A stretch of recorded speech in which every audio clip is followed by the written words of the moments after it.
I have the honor of introducing Professor Walter Hixson, who's the author of a half-dozen books about foreign policy.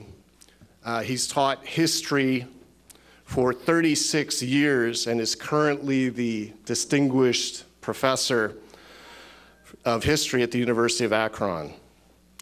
Professor Hixson's books include American Foreign Relations, A New Diplomatic History, American Settler Colonialism, A History, The Myth of American Diplomacy, National Identity and U.S. Foreign Policy, Parting the Curtain, Propaganda, Culture in the Cold War, and George F. Kennan, Cold War Iconoclast. Most exciting to us is Walter Hixson's new book, Israel's Armor, The Role of the Israel Lobby in the History of the Palestine Conflict. He is going to be available after this presentation, in which he will make some contact with anyone who wishes at the Ideas Fair table and talk about his book, and copies will be available for pre-sale. He provided a copy to conference organizers early on, and we were simply astounded by his new sources of information that he has tapped. Those of you who have questions, please feel free to pass question cards to our helpers today, who will collect them and provide them to me for moderated Q&A. And please help me welcome Professor Walter Hixson.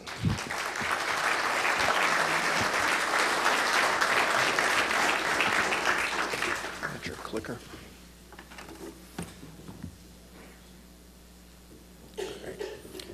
Thank you, Grant. Thank you to Delinda, Janet, Dale, and all the folks with Washington Report and with the Institute.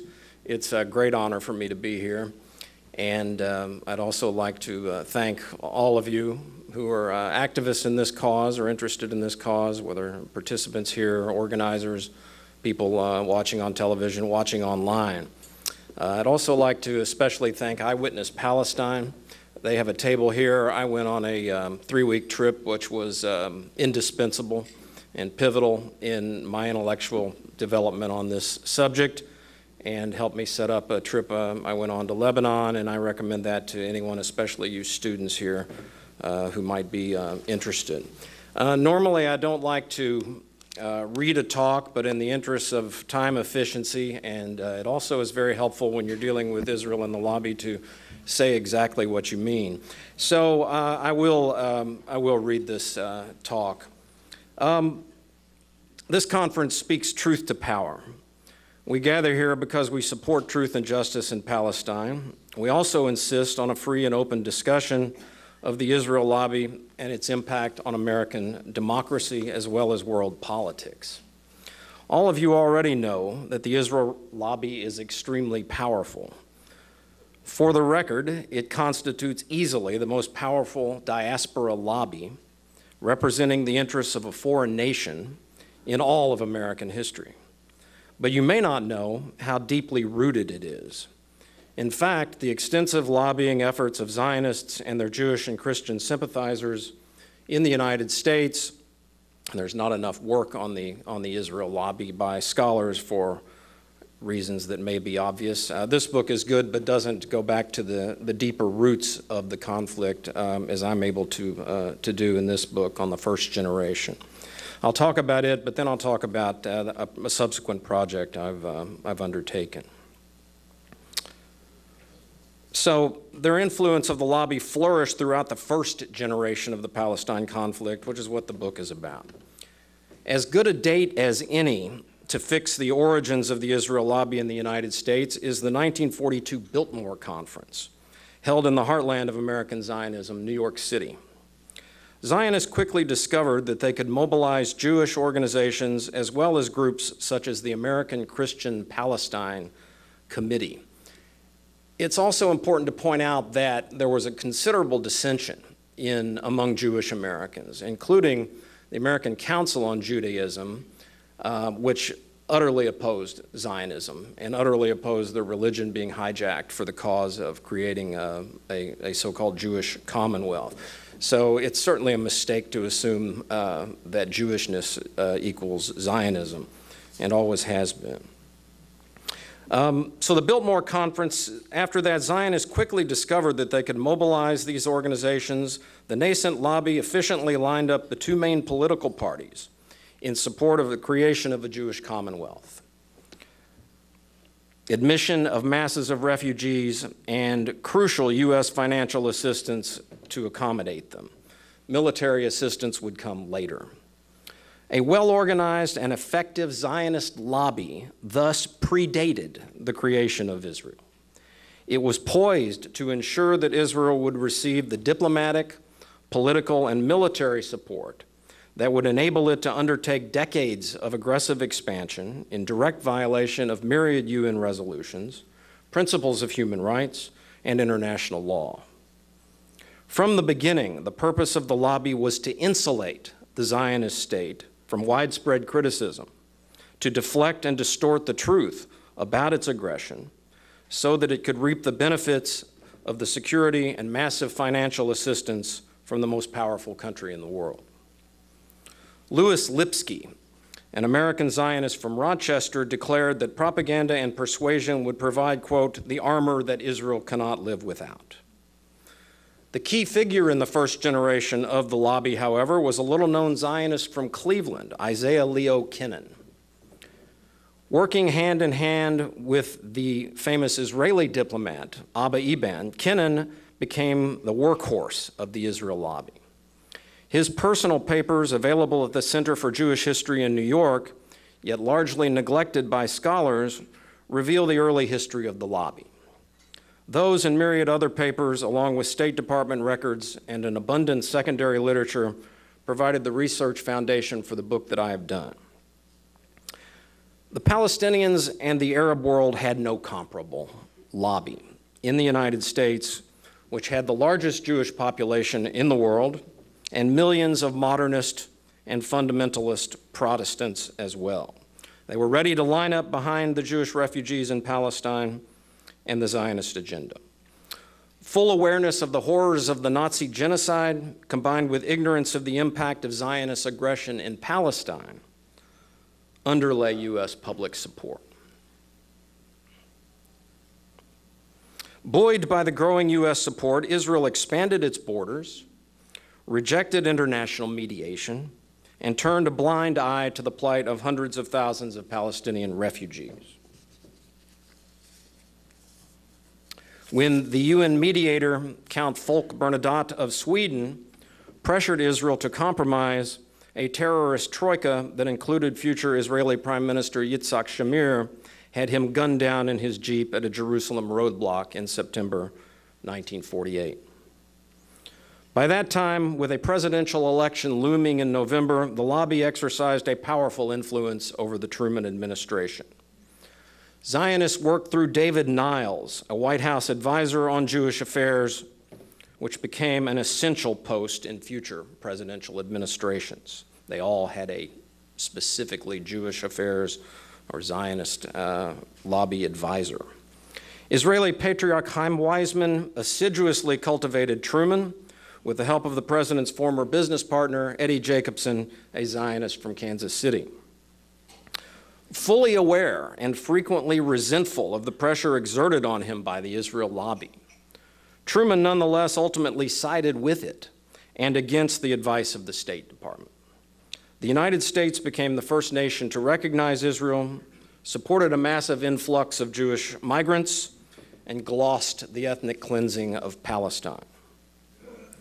President Eisenhower and Secretary of State John Foster Dulles presented a greater challenge for Israel and the lobby than had Truman.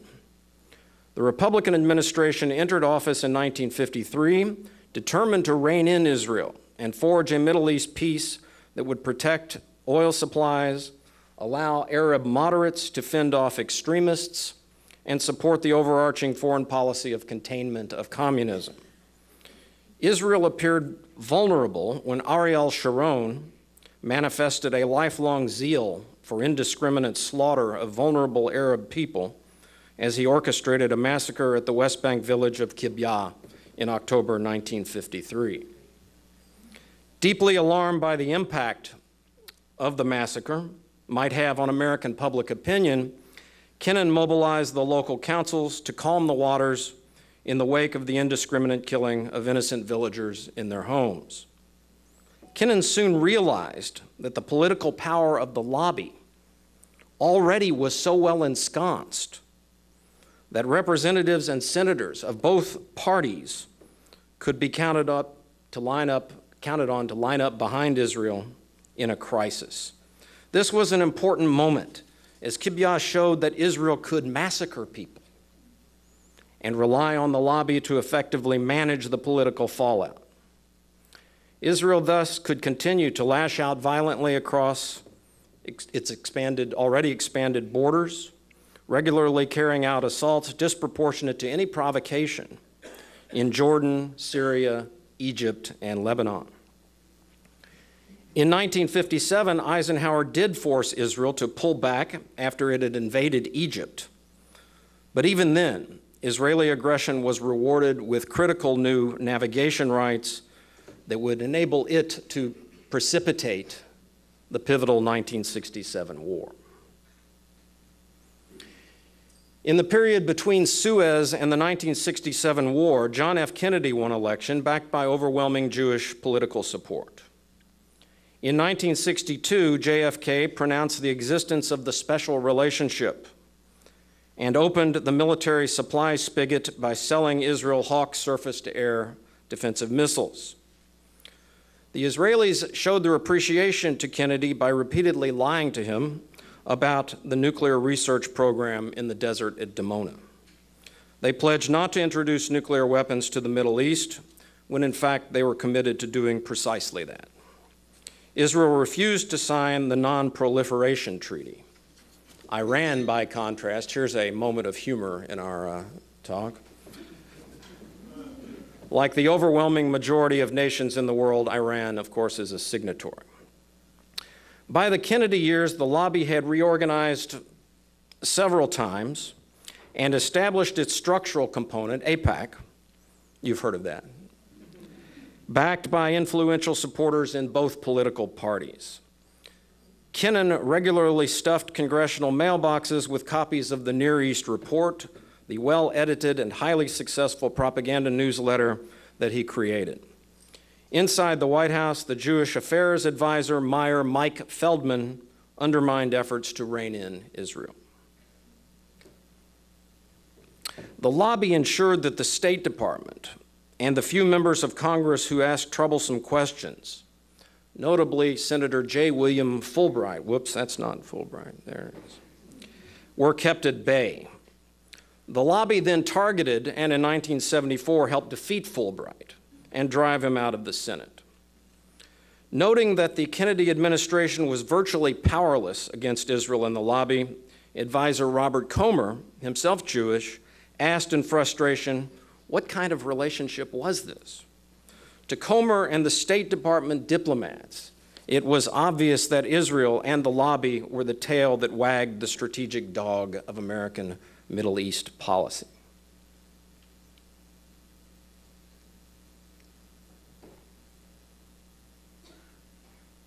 There's Fulbright. In his blurb for my book, John Mearsheimer wrote that it is, quote, especially good at showing how a select group of pro-Israel Americans profoundly influenced President Lyndon Johnson, who was like putty in their hands. Johnson had been pro-Israel since his youth when his Aunt Jessie infused him with the biblical lore that God had chosen the Jews to inherit the Holy Land. Johnson also enjoyed the company of close Jewish friends and advisors, Epi Evron, Abe Fortas, Arthur Goldberg, Arthur and Matilda Krim, among others. Johnson apparently did not directly greenlight Israel's initiation of the June 1967 war, but neither did he flash a red signal. As several Israeli leaders subsequently openly acknowledged, Israel in 1967, as in 1956, launched the June War as a first rather than a last resort. The Israelis, as well as the CIA, knew that Israel was the more powerful force, could defeat all the Arab rivals combined, and that is precisely what Israel did, initiating a blitzkrieg attack rather than seeking a negotiated settlement of maritime and territorial disputes. After the war, which included the apparently deliberate attempt to sink an American spy ship, the USS Liberty, killing 34 and wounding 171 U.S. sailors, Johnson reversed a generation of U.S. policy upholding the 1949 borders. He acquiesced to the lobby in support of an occupation of Arab territories that extended in myriad directions far beyond the 1949 armistice lines. The lobby thus enabled Israel to exploit the sweeping military triumph by embarking on a messianic quest for the greater Israel. My study culminates with the pivotal decisions in 1967, initiating an illegal occupation and the emergence of a violently regressive apartheid state. Before most Americans even knew that it existed, the lobby had played a pivotal role in enabling Israel to launch an aggressive war, to choose land over peace with the Palestinians and its other Arab neighbors, and to continue to thumb its nose at the UN and international law. The United States not only enabled the illegal occupation, it bolstered the IDF with advanced weaponry, including tanks and F-4 Phantom jets, Skyhawks as well, despite Israel's contempt for the Nuclear Non-Proliferation Treaty. By 1967, Israel and the lobby had achieved a stranglehold over modern American political life. Quote, "The U.S. position is all that can be desired," Kennan declared after the Six-Day War. "The U.S. is working like never before." The lobby achieved its success by circumventing the foreign policy bureaucracy and applying pressure directly on the president and the Congress through campaigns to secure financial assistance, armaments, and unstinting diplomatic support for Israel. By the 1970s, the lobby and Kennan himself began to be identified and chronicled by the press. Asked in 1973 to explain the operations of the lobby, Kennan responded, "I put it very succinctly in one sentence. We appeal to local leadership to write or telegraph or telephone their congressmen and urge them to call upon the president to overrule the Department of State. And this has been going on now for some 20 years," unquote. At the time of the interview, the Near East report had achieved a circulation of nearly 30,000. As Kennan suggested, and as my book shows, throughout the first generation of its existence, from Truman through the Johnson years, the lobby successfully fended off persistent State Department efforts to forge a, quote, "impartial" or balanced diplomacy between Israel and the Arabs. While Israel carried out cross-border attacks, stonewalled refugees, and rejected diplomacy, the lobby successfully undermined the advice of area experts, some of whose children organize the magazine and sponsor this conference, undermined the advice of area experts and warned that the imbalanced pro-Israeli policy would perpetuate instability and achieve security for no one, including Israel. American professional diplomats, often wrongly dismissed as pro-Arab or even anti-Semitic, neither of which was true, warned about the consequences, including the rise of extremism in the Arab world. Their prophecy would come full circle in the 21st century.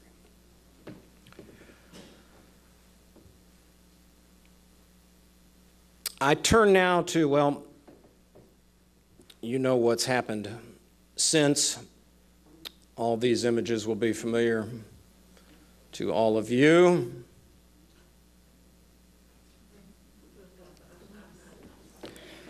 I now turn to a broader interpretive study I have undertaken on a history of U.S.-Israeli special relationship, going beyond where this book ended up.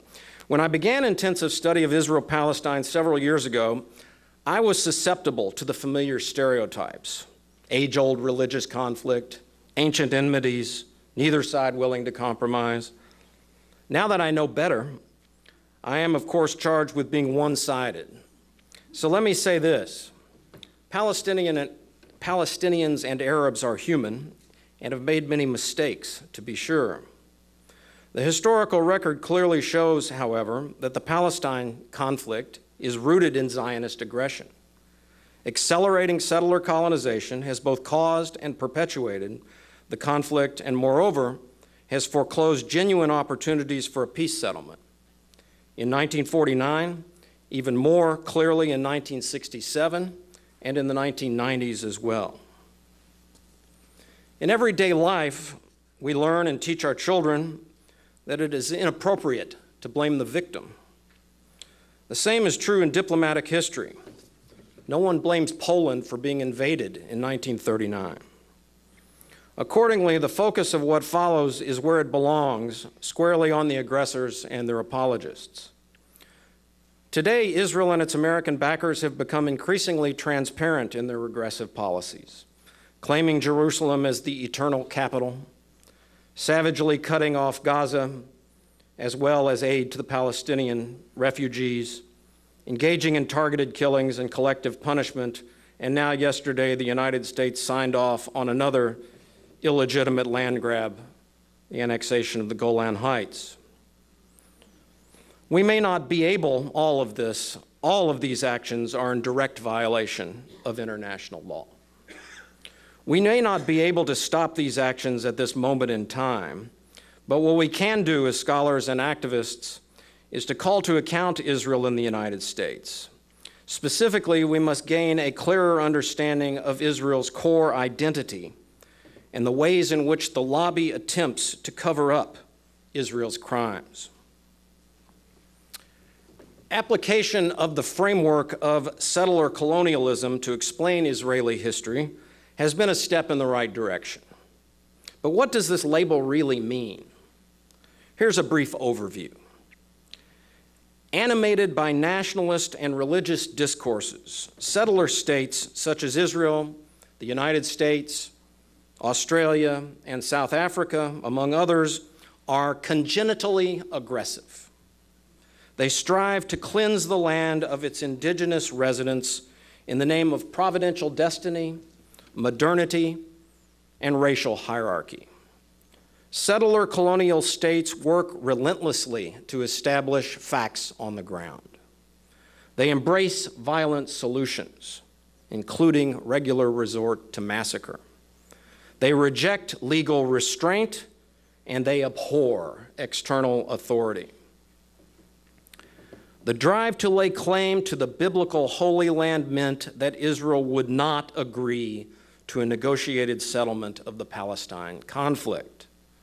The peace process became a sham, providing cover for the establishment of ever more facts on the ground. Fueled by aggressive instincts and mythical destiny, Israel became a reactionary and rogue state, building illegal settlements in contempt of the UN, repressing Palestinians in contempt of human rights. Knowing that the lobby had its back, Israel ignored the State Department and rebuffed American presidents, thereby affirming Moshe Dayan's famous quip, "Our American friends offer us money, arms, and advice. We take the money, we take the arms, we decline the advice." The Israeli patriarch Ben-Gurion liked to say, "It's not important what the Gentiles say, what matters is what the Jews do." The Israeli political system has empowered a series of bigoted, bellicose leaders who showed utter contempt for Arabs and a determination violently to dispossess them. The early Zionist leaders bore the psychic scars and traumas of the bloodlands of East Central Europe from which they came. They carried the terrible burden of the Nazi genocide that took the lives of their family members and some 6 million Jews. As a result, they were quick to brand Arab leaders like Nasser as the next Hitler. Diplomacy became a reprise of Munich. Any effort at compromise was dismissed as appeasement. This time, they vowed the Jews would be the aggressors. The Israeli leaders thus inherited, internalized, and perpetuated an intolerant Hobbesian worldview that was inimical to peacemaking. For most of its existence, Israel has been led by men who should be held accountable for war crimes.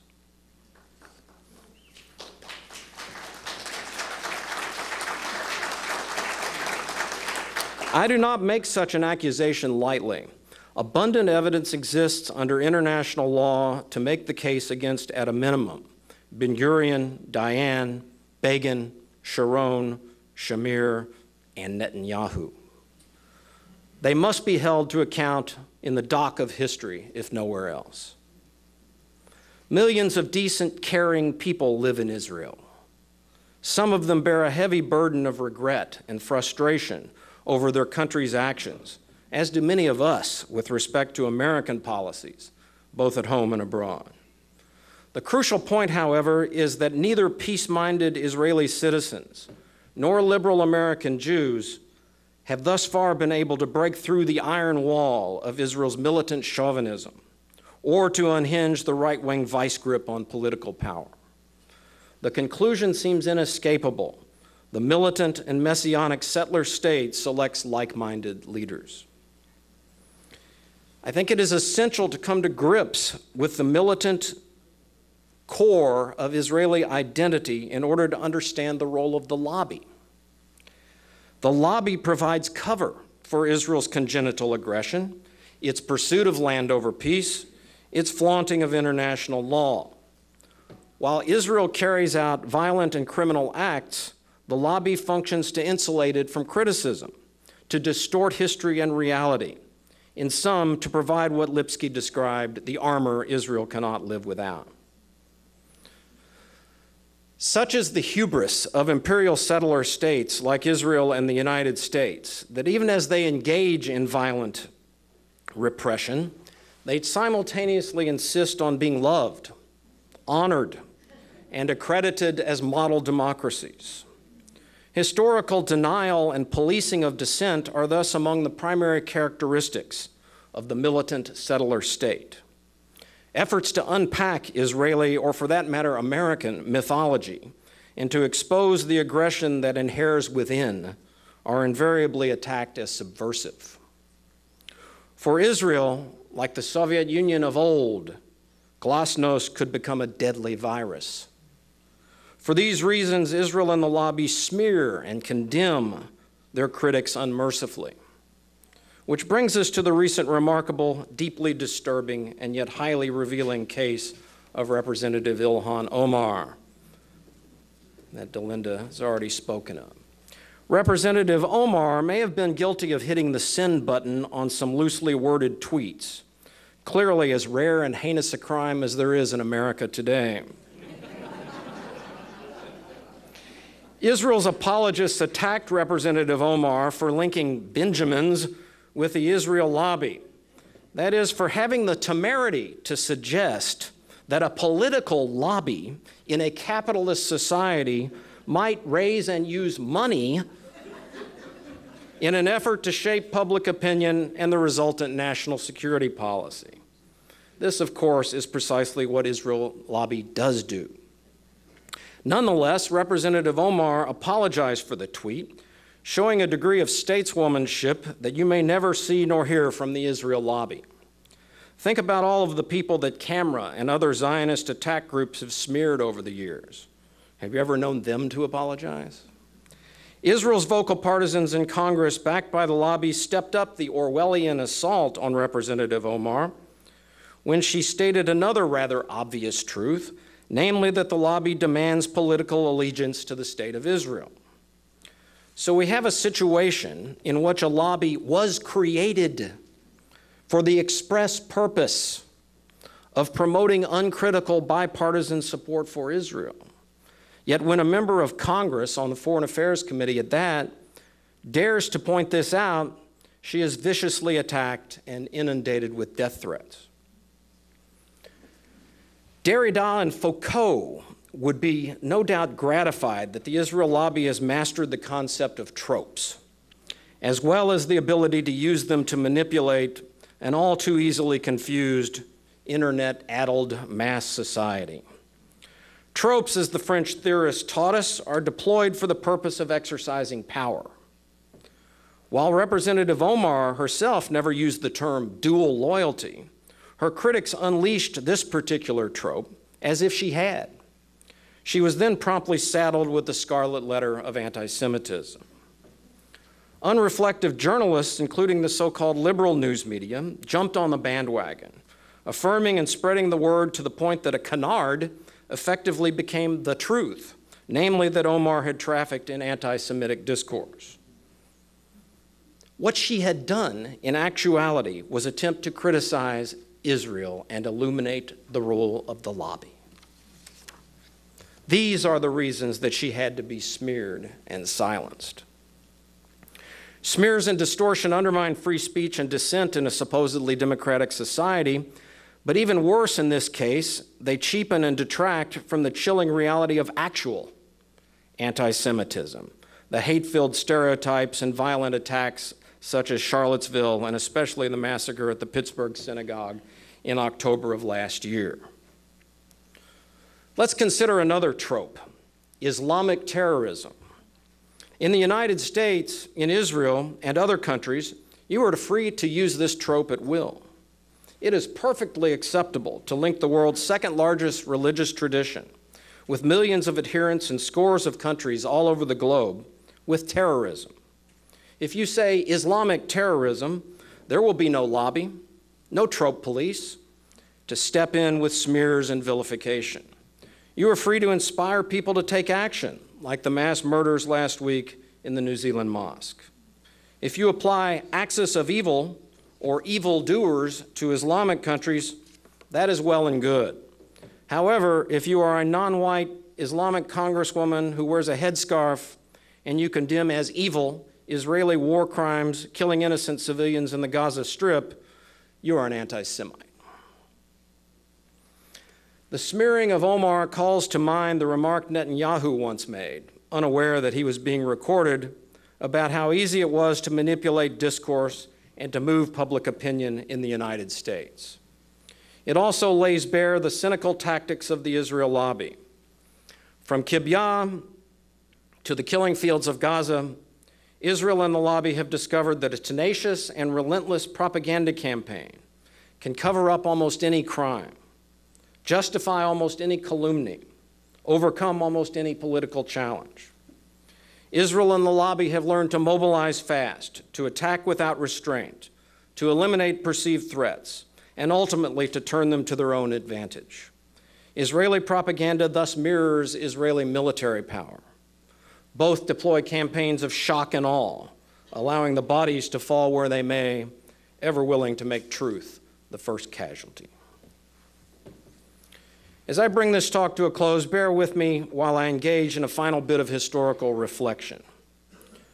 We live in dangerous times. The distortions and deep divisions within this country sometimes remind me of the antebellum years in American history. Ominously, it was a time when the political system collapsed. In the year 1858, the nation confronted irreconcilable national divisions as a result of its long embrace of crimes against humanity. At that moment, a little-known former one-term congressman from the Midwest seized the national spotlight by declaring, "A house divided against itself cannot stand." A nation, he declaimed, could not endure permanently half slave and half free. It was true of the United States in 1858, and it is true of Israel-Palestine today. Something, somewhere, somehow, sometime is going to have to give. In 1861, Abraham Lincoln went on to become president. He famously wore a top hat, which reposes in the Smithsonian just a few blocks from where I stand today. Encircling Lincoln's top hat is a black silk mourning band through which he honored the memory of his son Willie, who died prematurely at age 11. I think back to Lincoln and his top hat, and then to the president we have today, a flag-hugging, certifiable narcissist demagogue who sports a red MAGA ball cap. The juxtaposition of Lincoln and Trump reminds me of the famous quotation from The Education of Henry Adams. the acerbic historian and scion of the vintage American political family, wrote, "The progress of evolution from President Washington to President Grant was alone enough to upset Darwin." I hate to think what Henry Adams might say today. Amid the horrific Civil War over which he agonized on a daily basis, Lincoln repeatedly demonstrating an astonishing ability to say so much in so few words, including the breathtaking poignancy of his remarks at Gettysburg in November 1863. Months later, in April 1864, Lincoln revealed the epic purity of his prose in a letter to a Kentucky newspaper editor, when he declared, "If slavery is not wrong, nothing is wrong." Let me conclude in the same spirit. Let us declare here today that if demanding the right to exist while denying it to your neighbor is not wrong, nothing is wrong. If driving people from their land and demolishing their homes is not wrong, nothing is wrong. If asserting absolute authority over a historic city, rightful home to people of all faiths, is not wrong, nothing is wrong. If slaughtering children for throwing stones at their oppressors is not wrong, nothing is wrong. If terror and deprivation that are being inflicted every day upon the imprisoned people of Gaza is not wrong, nothing is wrong. If supplying $125 billion to finance a regime that commits such crimes against humanity is not wrong, nothing is wrong. If converting the Congress of the United States into a lapdog for Israeli policies is not wrong, nothing is wrong. Let us also emphasize once again that if anti-Semitism is not wrong, nothing is wrong. Cynical deployment of baseless charges of anti-Semitism, however, in order to legislate against free speech, stifle criticism of a foreign nation, or insist on the right to boycott an apartheid state, if these things are not wrong, nothing is wrong. As we continue to struggle, no matter what the odds and the monies arrayed against us, let us derive inspiration from another antebellum freedom fighter. "I am earnest," William Lloyd Garrison declared in 1831 when he launched publication of the first issue of the anti-slavery newspaper, The Liberator. "I will not equivocate, I will not retreat a single inch, and I will be heard." Thank you.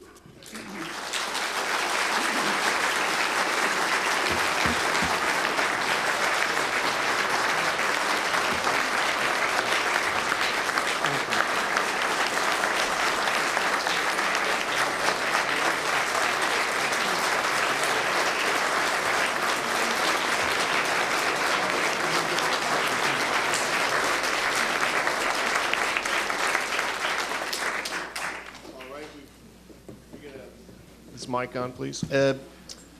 We've got a few questions and a hard stop in 6 minutes, so I'll try to get through as many as I can. Professor, please expand on the relationship of the lobby and the JFK administration. Was JFK convinced ideologically or politically? And as a corollary to that developing relationship, is the lobby controlling U.S. policy of U.S. expansion in the Middle East? JFK is a very interesting case because his father, of course, had been ambassador to Berlin in the 1930s and was associated in the minds of many Jews with appeasement of Nazi Germany. And Kennedy himself had some anti-colonial sentiments. But there's some very interesting material at the Kennedy Library where I did research, and when he wanted to run for president, some Boston Zionists basically worked with him, and he understood that he wanted to generate Jewish support. His views changed, and he began to make, became a Zionist in essence. What's interesting about the research that I did on these presidents through Johnson, and including Johnson, they all were at various times extremely upset and angry with the pressure the Israelis brought to bear. They got the State Department reports. They also had the larger goal of containing communism in the Cold War. They feared that all-out U.S. support for Israel would lead to Arabs aligning with the USSR. So there's a lot of conflict in all the administrations. But certainly, ultimately, yes, the lobby does enable Israeli expansion. There's no doubt about that. So a question here about the UN in history. It says, because Israel continues to ignore UN resolutions condemning its behavior, is the UN even able to decertify Israel from this building or from this body? Well, I think I'm not an expert on the history of the UN or on international law, but having said that, the UN has always been, it's headquartered in New York. It was basically an American idea of Roosevelt's drawing on Wilson's original League of Nations. The U.S. funding has always been instrumental. American power and the UN have always been inextricably linked. So in many respects, especially with the way the UN is set up with the Security Council and veto power, and if you know anything about the U.S. record when it comes to UN resolutions on Israel, you'll see many votes with the United States and the great power of the Marshall Islands lining up against the rest of the world. So the United States effectively has something of a veto power over the UN. And if you could comment on bringing this forward, how might the Israel lobby be influencing U.S. policy in Syria? Well, it's very clear that so-called neocons and Trump and Obama was under pressure as well, but they would love to not only obviously control Syria, but invade Iran, attack Iran. There's a desire out there to do that, and now, especially with the Golan annexation, obviously this is an Israeli border state that it very much wants to contain. But as I'm sure many of you know, as a result of interventions in Lebanon, they don't always go the way the Israelis like them to go. And so I think Syria and Lebanon and other states, Hezbollah, are going to be around for Israel to have to deal with. And a question about advisors and liaisons. You mentioned Eddie Jacobson and some other names. Does a similar pattern exist in Congress where each member of Congress would necessarily have such an advisor on their staff to help in understanding the Middle East? You'd have to look at individual congressmen. One of the problems with this subject is that, look, I've got tenure, I'm nearing retirement, I'm a distinguished professor, I can take this on. Junior members of historians and political scientists run the other way from this topic. So it's not studied enough. We don't know answers to all the questions we need answers to like that. There is a book, manuscript I'm looking at now on the role of Congress in the 70s, which is very good. But we have a lot more to learn in these areas because it's understudied because of the power of the lobby again. Okay, question from an internet viewer. Why? You said specifically that AIPAC founder Isaiah Kennan's papers have not been the subject of much interest. Why do you suppose that's so? I think it's the same answer that I just mentioned. The papers were astonishing to me. I mean, there is Kennan basically laying out the whole early history of the lobby. It's much harder to get at the later history. They've gotten a little smarter about not making things available, I think. But again, I think it's just very difficult. When I publish an op-ed piece in Akron, Ohio, where I live and teach, I was attacked by the Cleveland-Akron lobby. My university administrators get nervous. This is how it works. And so younger scholars, junior scholars, don't go there.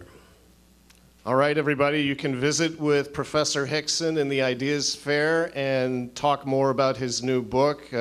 Join me in thanking Professor Hixson. Thank you.